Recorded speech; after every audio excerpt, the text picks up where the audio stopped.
I've got a 12-year-old daughter who's almost 13, and I've spoke to her about the vaccine. She said, "No problem, I'd take the vaccine, no worries." And then you got a mum who has actually had the vaccine. I had to really coax her into taking it. Right. Are you together? Yes. Yeah. Yeah. Live in the same house. All live in the same house. And my wife said that there's no way she'd ever give the children a vaccine. It's scary. She's got friends that are telling her that it's dangerous and it can stop them having kids and it can do all this other stuff. Yes. Which is absolute rubbish, and I know that.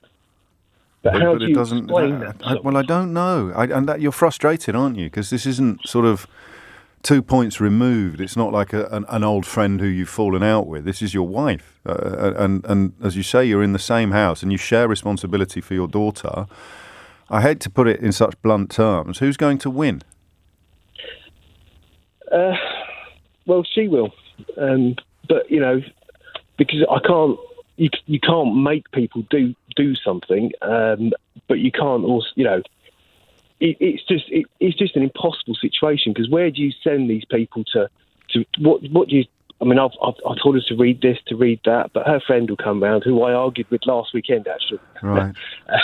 But they just will not accept it. They will not accept that it's a safe vaccine. They will not accept it. And they're so just speculate on what will happen when you say to her friend, why have, of the 50,000 people who've died, how come only 59 of them were double dosed? What will she say in response to that?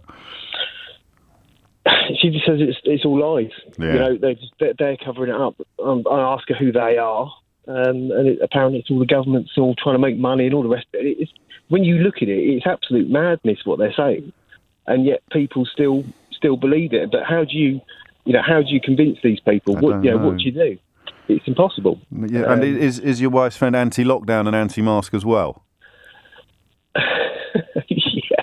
See, there it is. So that's something you can try out on her. Just get me to explain. Well, but then she say because the vaccines don't work.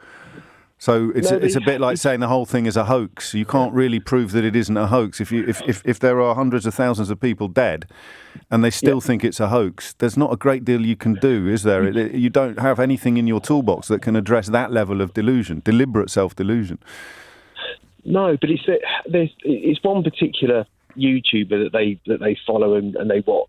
Right. And then you watch one of them, and then you've watched 30 of them before you've noticed the time. Exactly, and I explained to her that who would you trust? These people that have studied vaccines their whole life and have come up with this life-saving technology to help us all, or do you believe Matey Boy on YouTube? Matey Boy on YouTube, or your Auntie Doris's Facebook page, or Nicki Minaj's friend's cousin.